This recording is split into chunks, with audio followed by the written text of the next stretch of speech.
So we're going to demo our thread factory and thread waker. What this program does is it creates a bunch of threads according to the number of threads that the user enters. So we'll see that in our thread factory. Number of threads is defined by the user. And we're using name semaphores to track our semaphores, so we can have multiple threads using the resources within our program at the same time. And also we're using our sig action struct and functions to define how our signals are handled. As you can see, everything's labeled here. We've got our thread attributes under pthread attra t. We're going to set that down here. So we'll have to do that. We'll have to initialize all our thread attributes with our pthread attra init function. And then here's where we'll initialize all of our threads. Like we'll create all of our threads, so according to the number of threads that the user put in. So let's first build these just in case anything comes up. So we can see that built without problems. Yeah, and build this one. So I'm using the QNX mnemonics IDE. And here, so we'll, under our binaries, after building, we'll drag them into our temp. Yes, we'd like to overwrite. And we'll do the same with thread waker. Yeah. Okay, so I opened up my PowerShell. I can show you what I did here. So what you want to do is open up your PowerShell to the virtual machine that I'm using. I just, under virtual machine, go to properties. You can see the IP address of the virtual machine. Use SSH root at that IP address, enter it, and then you put in your password. So now we are within that virtual machine. We can see there's nothing in here, but if we change directory to the temp, which we should see these two files. So we'll do ls, and there they are, thread factory, thread waker.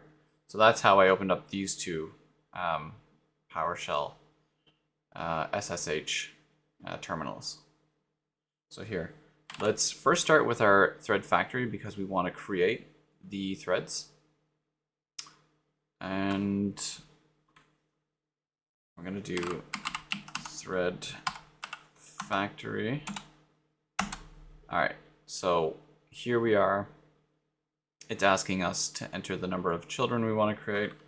Let's create 10.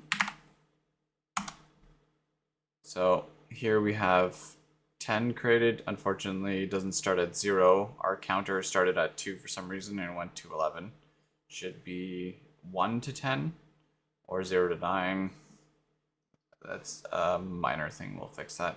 This is just optional. Don't even worry about it. It's just a loading bar. You can take it out. Anything labeled loading bar not required is just that. And our while loop is it only holds the sleep for 3 seconds. So now that we have our thread factory, it created 10 threads. We're going to use our thread waker to wake up threads. So enter, and so we'll go over to thread waker. It's a very simple program. It's using a semaphore, a name semaphore as well, using the same name semaphore. And then we go to our do while. So it's asking for the number of threads to wake up, and it's using our sempost. So it's going to look for that that semaphore with the same name running in our thread factories named semaphore. You can see that's right here. So it's linked with using semaphore. That's asynchronous resource sharing.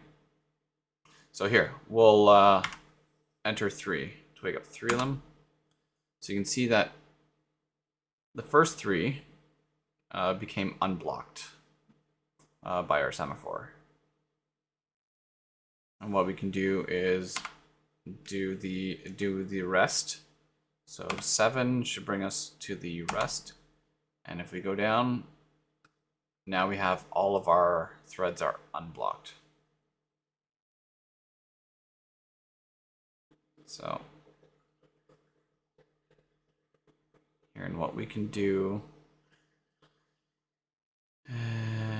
under our thread waker, we can click 0, which is to exit, but we don't want to exit our waker just yet. Actually, yeah, we want to exit our waker. We've woke up all of our threads. We have woken all of our threads up. So thread waker is terminated, but it's still running. So what we have to do is do our pid in, and you're going to see that we have our threads all with the same PID, process identifier.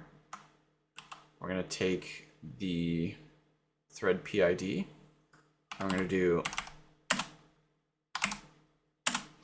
a terminal signal to terminate. So we named our flag in thread factory sig user 1. So we're going to use that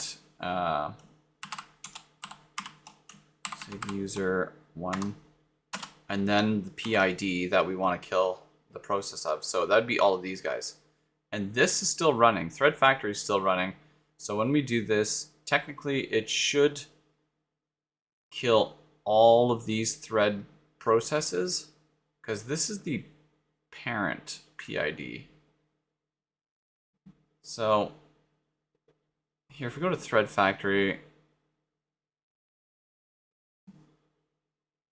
it's going to look for, let's see, it's going to look for our semaphore to close.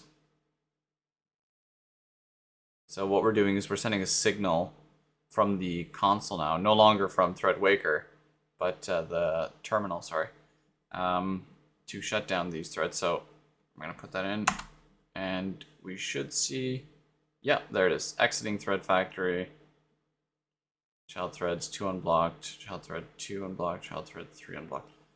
Not sure why that's printing out that way. We'll have to go through it and take a look. But now we have thread factory terminated, and there are no more threads because they have been closed and then destroyed using the semclose semunlink with that name semaphore that we created. Yeah. So I hope this was a bit informative on how to run a process in the QNX Nutrino mnemonics IDE.